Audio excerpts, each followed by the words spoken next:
Bom dia, boa tarde, boa noite. Seja lá o momento que você estiver ouvindo este devocional, que Deus possa falar com você, falar comigo e abençoar, tocar nos nossos corações e transformar tudo aquilo que Ele deseja. Nós estamos no 11º dia de 30 dias do desafio enraizado em sabedoria e hoje o tema é Crescendo em Cristo. Com base no capítulo 12 de Romanos, versículo 2, que diz assim: Não se amoldem ao padrão deste mundo, mas transformem-se pela renovação da sua mente, para que sejam capazes de experimentar e comprovar a boa, agradável e perfeita vontade de Deus. Ou seja, o desafio é: descubra maneiras práticas de crescer em sua fé. Isso significa o quê? Não se conformar com o padrão deste mundo. Significa ter uma atitude mental que o crente deve ter, que deve determinar e deve remodelar a sua vida, a sua mente, pelo conhecimento do Evangelho. Com base em quê? Com base no Espírito Santo e pelos interesses da vida por vir, a esperança que nós temos em Cristo. E não pelas modas passageiras deste mundo, pela fragilidade emocional, pela carência emocional que nós temos no mundo atual. O enfoque que nós devemos ter é a atitude mental determinada por Cristo e remodelada pelo conhecimento das Escrituras. E com base nisso, o poder do Espírito Santo vai atuando em nossas vidas e nós vamos tendo interesse pela vida no porvir e não pelo hoje.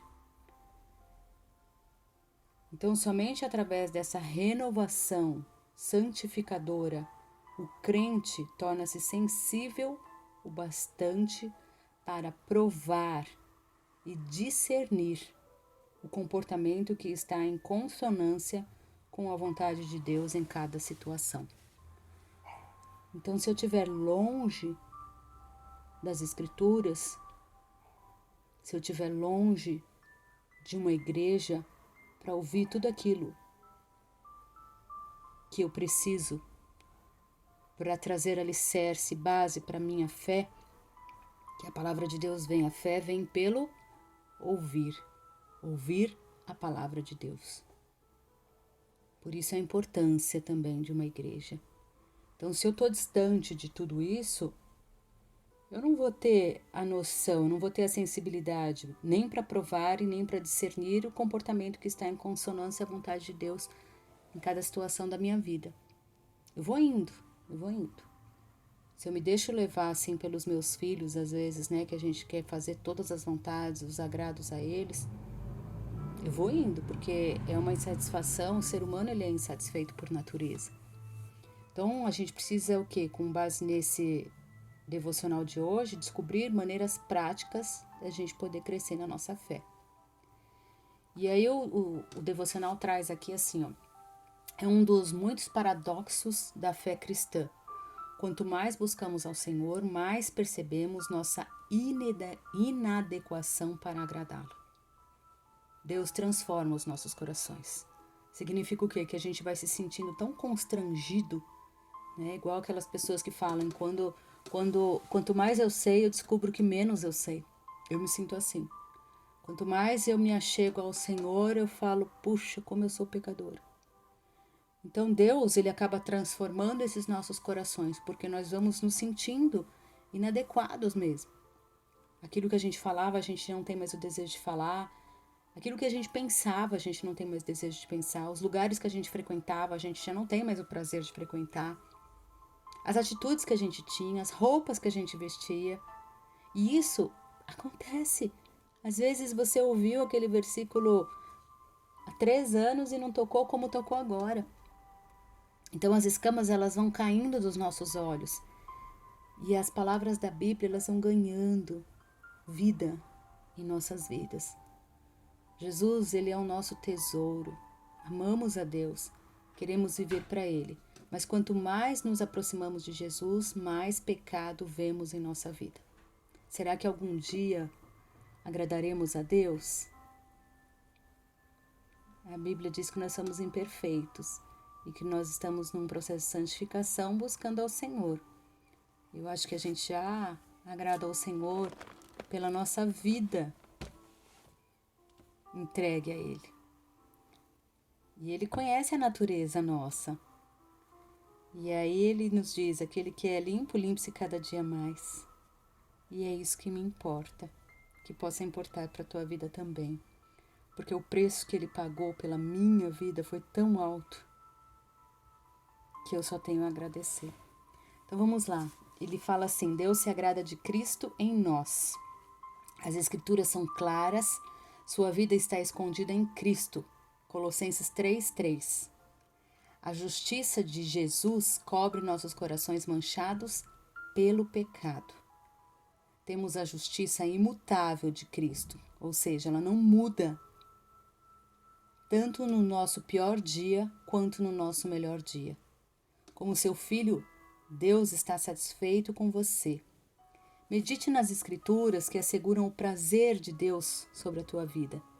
Eu vou deixar alguns versículos aqui. Efésios capítulo 1, versículos de 3 a 6. Romanos capítulo 8, versículos 1, versículos 29 e 30. Então Deus, ele se agrada das nossas vidas. Deus é diferente de nós. É igual os nossos filhos. Para quem tem filhos, para quem tem sobrinhos, é um amor assim, às vezes tão incondicional que independente daquilo que ele faça, nós amamos. É assim que Deus nos ama. Segundo ponto, a convicção do pecado é a garantia que Deus está trabalhando. A obra divina nos torna mais semelhantes a Jesus Cristo, ela é gradual e ela é vitalícia. Então, nós vamos tendo a convicção do pecado em nossas vidas e essa é a garantia de que Deus está trabalhando, porque aquele que vive já não sente mais, puxa, eu não estou pecando, puxa, eu faço tal coisa, eu falo com as pessoas do jeito que eu quero, não, eu tenho que buscar minha justiça em tudo, sem o menor respeito pelo próximo, significa que eu não estou convicto da minha pequenez diante do Senhor. Agora, se eu tenho a convicção de ética do que é realmente justiça, né, do que é temer ao Senhor, significa que Deus está trabalhando em nossas vidas. Então, em 1 Tessalonicenses, capítulo 5, 23 e 24, ele fala da nossa semelhança com Cristo. A convicção do pecado pelo Espírito Santo revela o amor e a bondade do nosso Pai, que está em Efésios, capítulo 4, versículos 22 e 24, e Hebreus, capítulo 12, de 5 a 10. E saiba que esses pecados não aprisionam mais as nossas vidas, porque em João 8,36 diz, se o Filho os libertar, verdadeiramente sereis livres. Então, assim, nós temos a convicção que nós somos pecadores, que eu tenho a convicção de que a minha mente, ela é feita em pecado. Mas eu tenho essa cautela de não me permitir transformar, né, pelas coisas do mundo, mas sim pela renovação da minha mente. Então, eu não preciso viver na culpa, eu vivo na graça, eu vivo tentando acertar e vivo na graça. À medida que o Espírito Santo ele vai levando a minha vida a abandonar o pecado e a voltar-me para Deus, ele vai me enchendo de alegria, vai me renovando, vai dando um senso de prazer em Deus. E a gente vai se alegrando em Cristo e a gente vai só tendo vontade de agradar. E isso está lá em Sofonias, capítulo 3, versículos 14, 17. Então, conforme a gente vai tendo essa convicção de pecado, é maravilhoso porque a gente vai percebendo o quanto Deus trabalha em nossas vidas. A gente precisa tomar cuidado com a culpa. A culpa é o oposto da graça. Tem gente que tem autocomiseração e não tem mudança de vida.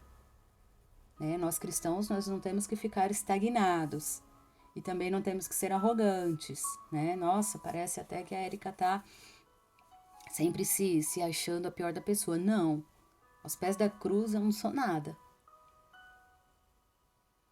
Eu preciso de muita bondade, muito amor e muita fé ainda. Então é nesse sentido que eu tô falando. Então você não pode agradar a Deus por conta própria. Quando Deus nos salva, seu Espírito vem habitar em nossos corações para sempre. Ele dá a cada cristão novos desejos de agradar a Deus e uma nova habilidade de obedecê-lo. Em Ezequiel, capítulo 36, versículos 26 e 27, fala um pouquinho a respeito disso. Então, quando nós ganhamos de presente o Espírito Santo, quando nós aceitamos Jesus em nosso coração e dizemos, Senhor Jesus, eu quero a partir de hoje que o Senhor venha fazer morada em meu coração.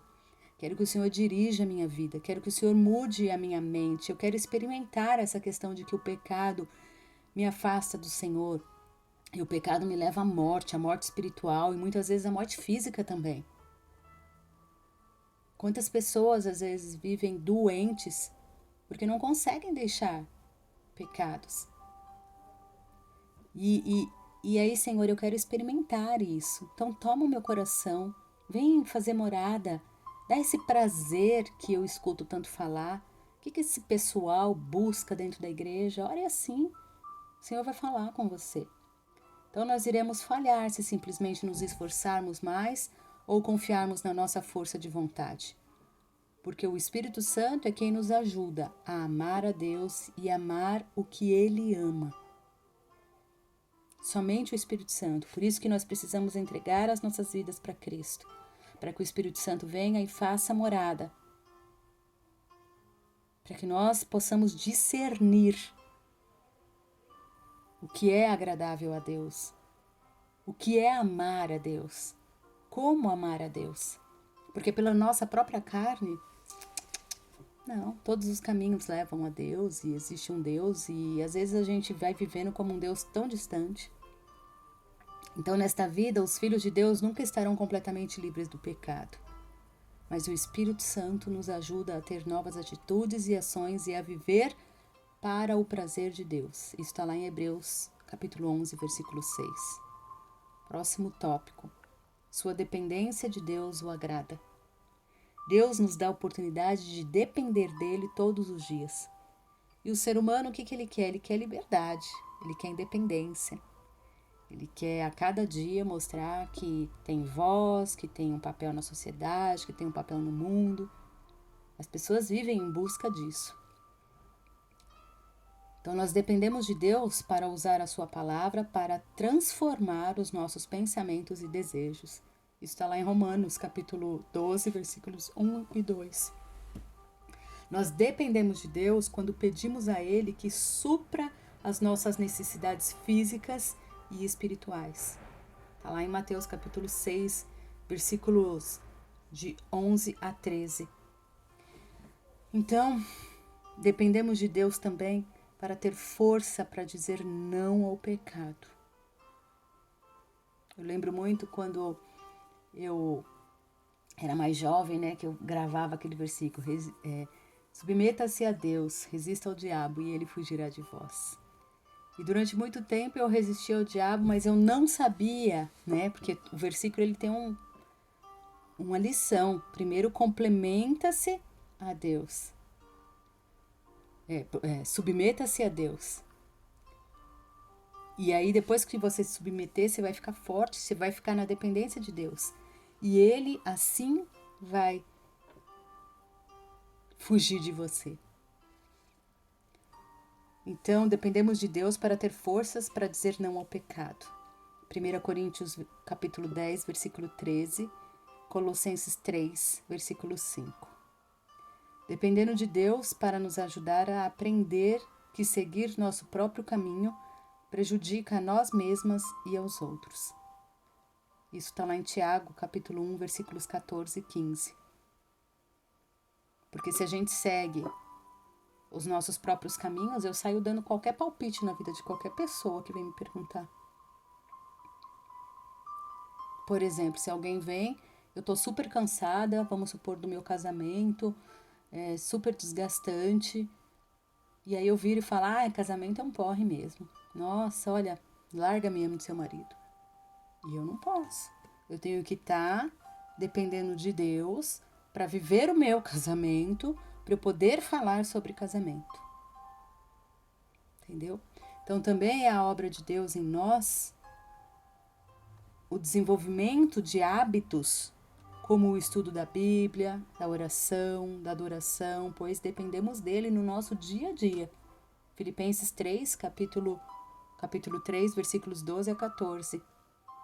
A obra de Deus, nós temos que estar buscando ao Senhor, porque os nossos hábitos é quem vai dizer quem nós somos. Senão eu vou dar conselho conforme a minha carne e não conforme a palavra de Deus. Então, o próximo tópico, fale com Deus sobre o desejo de agradá-lo. Precisamos estar convictos de que temos o desejo, de que o Espírito Santo, de que Jesus em primeiro lugar, nos escolheu como filhos, nos amou e morreu pelos nossos pecados. Depois que o Espírito Santo entrou nos nossos corações, no momento em que nós aceitamos Jesus como nosso Salvador, como quando nós reconhecemos isto, o Espírito Santo vem e ele começa a mudar, ele vai tirando as escamas dos nossos olhos, aquilo que a gente via como normal, a gente já não vê mais. A gente já não vê mais significado. Eu achei tão interessante, ontem eu fui até uma loja, foi uma coisa muito rápida que eu fui buscar uma peça de roupa específica na qual eu estava precisando.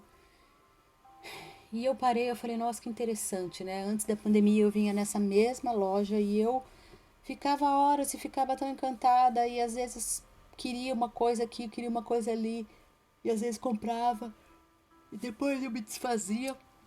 E ontem eu estava ali olhando aquela loja, peguei o que eu precisava, uma peça e saí.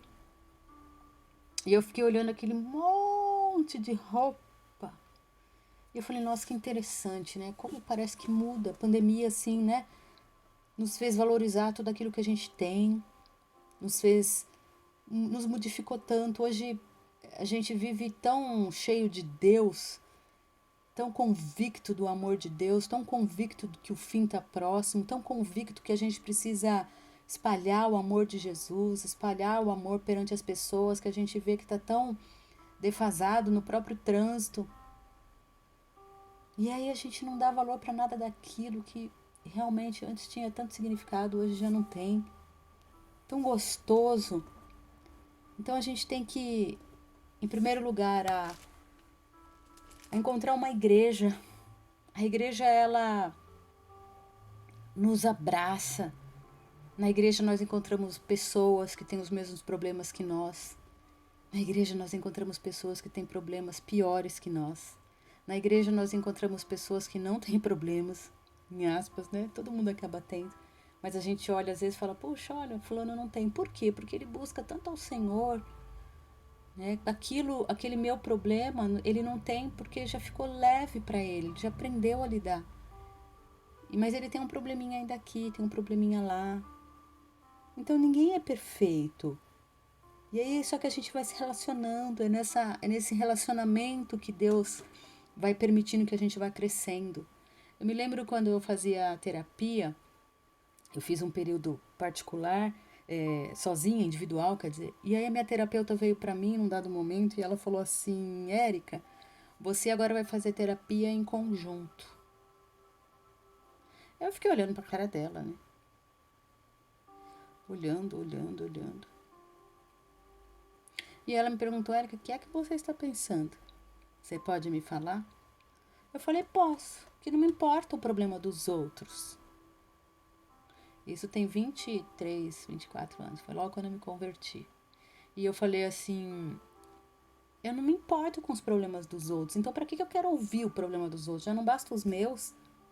E ela falou, Érica, você vai fazer, porque vai ser bom para você. E quando eu fui fazer terapia em grupo, não sei se era um grupo de 10, 12, 8, não lembro. Foi a coisa mais maravilhosa em toda a minha vida, porque ali eu me calei, porque eu vi que os problemas dos outros, uns eram tão pequenos, mas estavam tão endoidecidos pela sua mente, que agigantavam os seus problemas. Os outros eram realmente enormes E as pessoas às vezes nem se davam conta do problema que elas tinham. E aquilo foi assim um divisor de águas na minha vida. E aí logo depois eu vim para a igreja e aí você começa a observar, então esse relacionamento de igreja, né? Tem pessoas que não gostam, tem pessoas que se aquietam, tem pessoas que se excluem, mas ela faz um bem danado, é terapêutico. Você estar ali, você observar um, você observar o outro, o jeito de um, o jeito do outro. A gente aprende e a gente ensina. Então busque uma igreja se você não tem. É uma delícia. Eu nunca deixei de ir na igreja desde o dia que eu me converti. Então comece a ler e estudar a Bíblia regularmente. Ore para que o Senhor cresça, sustente a sua fome por sua palavra. E se você luta para acreditar no amor de Deus por você, peça para Deus, para que Ele possa te ajudar a lembrar que você é filho, filha de Deus, que você o agrada da forma que você é. Ele te ama do jeito que você é.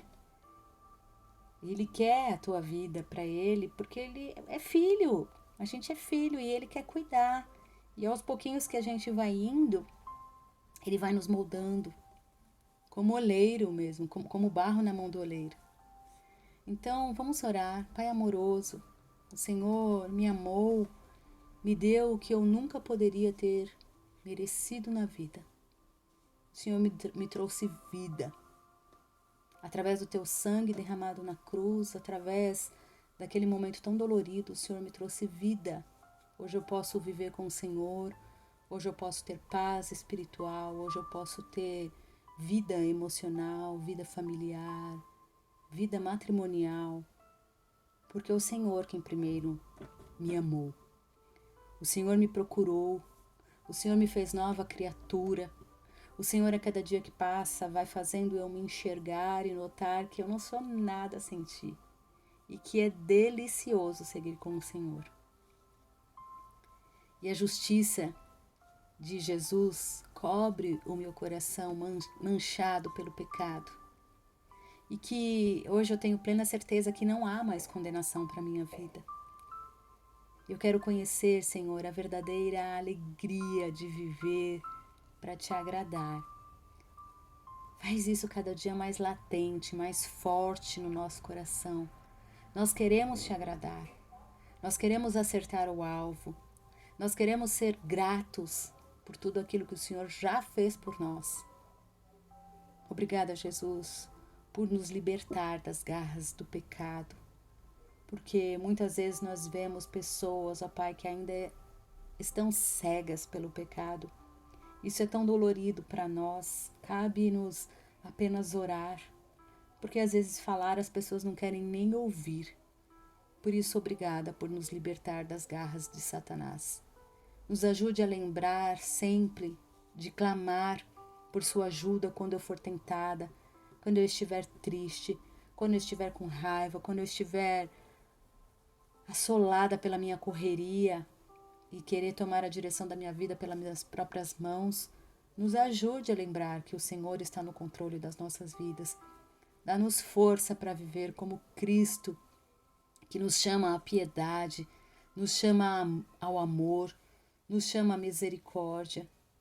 Dá-nos força para que nós não esqueçamos que a Tua palavra diz que a graça do Senhor nos basta. E o devocional de ontem mexeu tanto com a minha vida, Pai, que eu passei o dia perguntando qual é a real graça que o Senhor tanto fala. Quero experimentar essa graça. Pai, que o Senhor seja sempre glorificado no meio de nós. Receba o nosso amor e a nossa gratidão. Em nome de Jesus. Amém.